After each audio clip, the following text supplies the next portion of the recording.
Cabut sipar. Tak payah pakai sipar. Cabut ah. Mama, Tak payahlah pakai sipar. jom pergi sana. Dekat mana tunjuk? Sini. Tu mana pantai? Cantik tak pantai? Jauh. Jauh. Tu dari tu. Kat mana? Mana tu ramainya orang berlari nampak.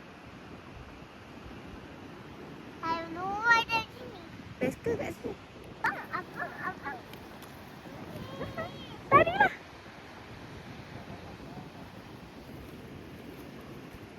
Mama, tangan tu. Lepas Tatai. tangan. Tak payahlah lepas tangan.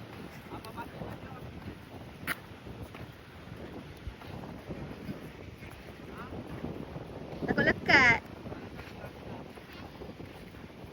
Duduk je lah situ.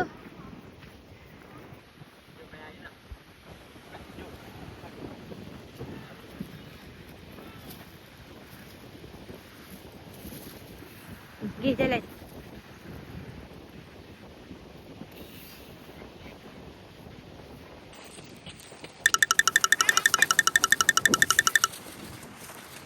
Dekat. Tengok tu ada tapak kaki adik, nampak? Nampak ada tapak kaki adik tu. Tu kaki adik. Apa ada abang? Ada abang ada. Oh, kena air lah. Best. Habis dah nak makanan kat tangan dia. Wah, ni lah pantai. Mama nak kita dah main asyik. Ya, tengok depan. Tengok ada ketam. Mama nampak ketam. Tu dalam ni, dalam rumah ni. Ni rumah ni. Dalam rumah ni ada ketam ni. Jangan lubang-lubang ni. Mana? Carilah. Jom. Gelap. Pasal lantai. Ayah. Wow, wanita nak lihat.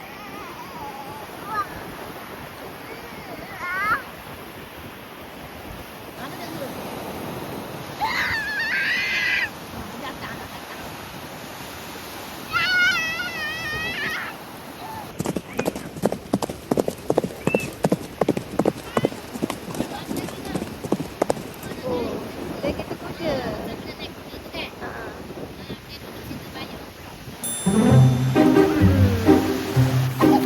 Best ke?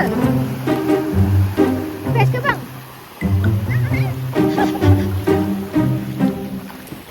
Ada air. Awak nak air ni lah. Ada air. Awak tak nak mandi dah ke? Kalau ni ada air tak? Wah, ada air. Ada air dah tu buat rumah. Buat sungai. Buat parit. Ni. Oh, sungai.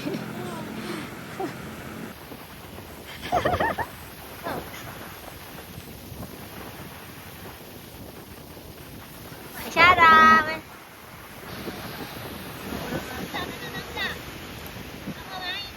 Besar. Ini main pasir. Ada.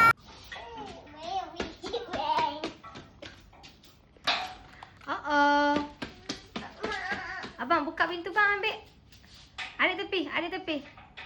Tepi. Lagi ambil. Ambil. Cepat. Tutup balik. Tutup bang. Ada sini. Simpan dulu belon.